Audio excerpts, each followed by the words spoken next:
நிறைய ஆப்பர்ச்சுனிட்டிஸ் இருக்குது. ஸ்டூடெண்ட்ஸ்க்கு வந்து சிஏ சிஎம்ஏ கோர்சஸ் முடிக்கிறவங்களுக்கு நிறைய ஆப்பர்ச்சுனிட்டி இருக்குது. நான் ஜென்ரலாக சொல்லணும்னா உங்களுக்கு வந்து ப்ரைவேட் கம்பெனிஸில் ஆப்பர்ச்சுனிட்டி இருக்குது, கவர்மெண்ட் கம்பெனிஸில் ஆப்பர்ச்சுனிட்டிஸ் இருக்குது, ஆர் அப்ராடில் ஆப்பர்ச்சுனிட்டி இருக்குது அப்படின்ற மாதிரி சொல்லலாம்.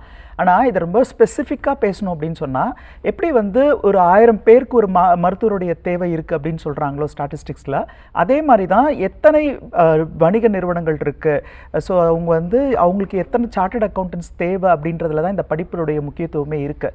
ஸோ இப்போ இந்தியாவில் பார்த்தீங்கன்னு வச்சுக்கோங்களேன், உங்களுக்கு வந்து ஆக்டிவாக ஜிஎஸ்டியில் வந்து ரிஜிஸ்டர் பண்ண ஆர்கனைசேஷன்ஸு பல கோடிகள் இருந்தாலும் ஒரு 1.5 கோடி மேலே நிறுவனங்கள் வந்து ஜிஎஸ்டி மூலமாக அவங்களுடைய வியாபாரங்களை வந்து பண்ணிகிட்ருக்காங்கன்னு வச்சுக்கோங்க. அவங்களுக்கு எல்லாருக்குமே சார்ட்டர்ட் அக்கௌண்டன்ஸோடைய உதவி வந்து தேவைப்படுது. அது மட்டும் இல்லாமல் ஒரு 8 கோடி பேருக்கு மேலே வருமான வரி தாக்கல் பண்ணுறாங்க.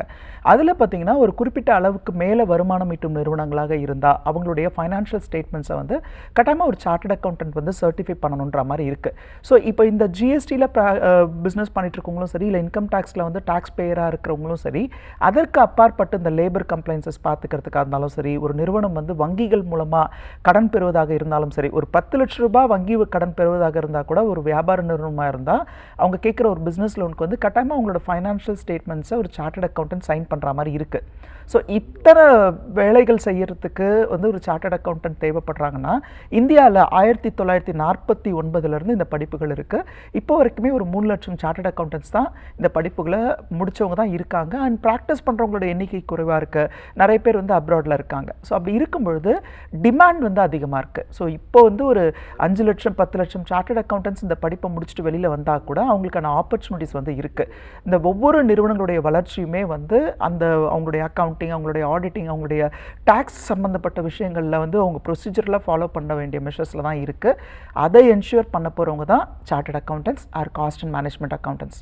ஸோ மொத்தத்தில் இந்த படிப்பை ஏன் ஒரு மாணவர் தேர்ந்தெடுக்கணும் அப்படின்னா, எந்த படிப்பாக இருந்தாலும் கடைசியில் அது எங்கே போய் முடிய போகுதுன்னா அவங்களுக்கு கிடைக்க போகிற வேலை, அதன் மூலமாக அவங்களுக்கு கிடைக்க போகிற மாத சம்பளம் வந்து லட்சங்களில் கிடைச்சதுன்னா ரொம்ப சந்தோஷப்படுவோம். அது மட்டும் இல்லாமல் ஒரு சமூக அந்தஸ்து, இப்போ டாக்டர், இன்ஜினியர் அப்படின்னா எப்படி ஒரு சோஷியல் ஸ்டேட்டஸ் இருக்கோ அதே மாதிரி ஒரு சோஷியல் ஸ்டேட்டஸ் இருக்கிற ஒரு படிப்பை படிக்கும்பொழுது மாணவர்களுக்கு வந்து அந்த மாணவர்களாக இருந்தாலும் சரி, அவங்களோட பெற்றோர்களுக்கும் இருந்தாலும் சரி, அது வந்து ஒரு விருப்பமான படிப்பாக மாறுது. ஸோ அந்த வகையில் இதில் இருக்கிற ஆப்பர்ச்சுனிட்டி அப்படின்றது தான் பேஸ் பண்ணி இப்போ இந்த படிப்பை எடுத்து படிக்கிற மாணவர்கள் 2030 31 இந்த படிப்பு முடிச்சுட்டு வெளியில் வராங்கன்னா அவங்களுக்கான டிமாண்ட் ரொம்ப அதிகமாக இருக்குது. அவங்களால லேக்ஸில் வந்து ஏர்ன் பண்ண முடியும். அதுக்கான ஆப்பர்ச்சுனிட்டிஸ் வந்து இந்த படிப்பு வந்து கிரியேட் பண்ணி கொடுக்குது.